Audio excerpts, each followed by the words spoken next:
Praise the lord. లూకా 15వ అధ్యాయం 20వ వచనం. అతడింకా దూరంగా ఉండగానే తండ్రి అతన్ని చూసి కనికరపడి పరుగెత్తుకుంటూ వెళ్లి కౌగిలించుకుని ముద్దు పెట్టుకున్నాడు. ఈ వచనము ద్వారా ఒక కథను చెప్పుకుందాం. రాముడు ఒక చిన్న గ్రామంలో తన తండ్రి నరసింహంతో ఉండేవాడు. నరసింహుడు ఒక తల్లిని తండ్రిని సమానంగా ప్రేమించే న్యాయపరుడైన వ్యక్తి. రాముడు చిన్నప్పటి నుండే సాహసాలకు ఆసక్తి చూపేవాడు. కాని వృద్ధి చెందే కొద్దీ అతనికి గ్రామ జీవితం బోర్గా అనిపించసాగింది. ఒకరోజు రాముడు తండ్రి దగ్గరికి వచ్చి ఇలా అన్నాడు, నాన్నా, మీరు నాకు ఇచ్చే భాగాన్ని ఇప్పుడే ఇవ్వండి. ప్రపంచం చూసి రావాలనుంది. నరసింహుడికి ఇది గుండెను పీల్చే విషయం. కాని తన కుమారుని స్వేచ్ఛను అర్థం చేసుకుని అతనికి హక్కుగా ఉన్న సొమ్ము ఇచ్చాడు. రాముడు ఆ సొమ్ము తీసుకుని పెద్ద పట్టణానికి వెళ్లాడు.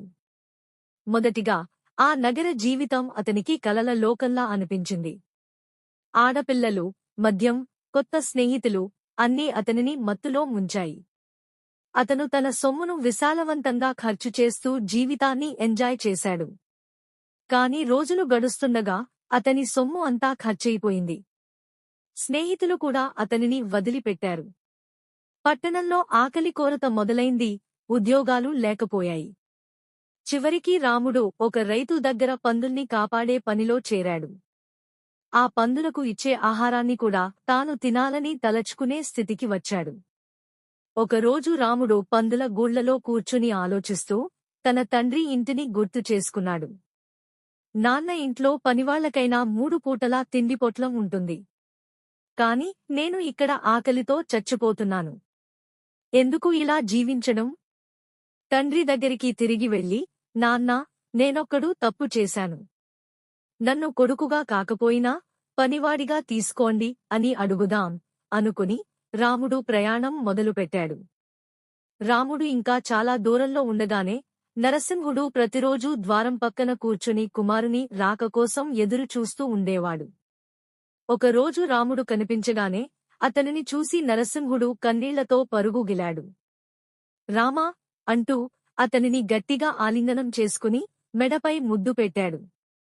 రాముడు కన్నీళ్లతో, నాన్నా, నేను తప్పు చేశాను. ఆకాశం ఎదుట కూడా మీ ముందు పాపం చేశాను.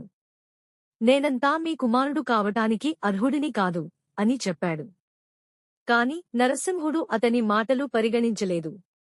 నా కొడుకు తిరిగి వచ్చినాడు.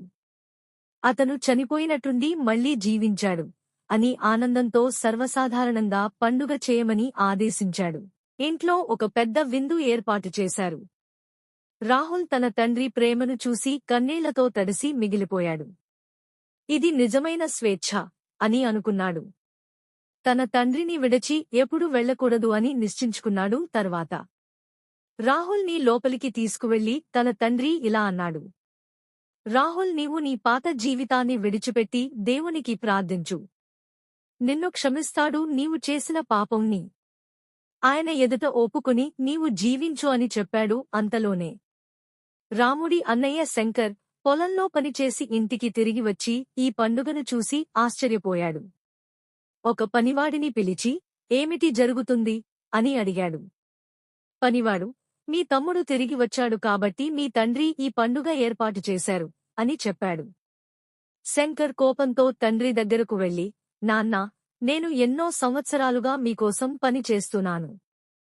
ఒకసారైనా పండుగ చేసుకోలేదు. కాని తమ్ముడు కోసం మీరు గొప్ప విందు ఏర్పాటు చేస్తారా అని అడిగాడు. నరసింహుడు అతని భుజాలపై చేతులు ఉంచి, నాయనా, నువ్వు ఎల్లప్పుడూ నాతో ఉన్నావు. నాది నీది అన్నీ నీవే. కాని నీ తమ్ముడు తిరిగి వచ్చినందుకు, అతను మళ్లీ జీవించినందుకు ఈ ఆనందం తగినది కదా అని సమాధానం ఇచ్చాడు. ఆ రాత్రి రాముడు తన తండ్రి ప్రేమను అర్థం చేసుకుని పునరుజ్జీవనం పొందినట్టు అనిపించుకున్నాడు. అతను తన తప్పుల నుంచి నేర్చుకుని తన జీవితాన్ని కొత్త దారిలో నడిపించడం ప్రారంభించాడు. శంకర్ కూడా చివరికి తండ్రి మాటలు అర్థం చేసుకుని తమ్ముడిని క్షమించాడు. ఇలా ఆ కుటుంబం తిరిగి కలిసి సంతోషంగా జీవించసాగింది. ఈ కథ మనకు ప్రతి ఒక్కరికి క్షమాపణ కూడా ప్రేమను ఎంత ముఖ్యంగా చూపిస్తుంది అని గుర్తుచేస్తుంది.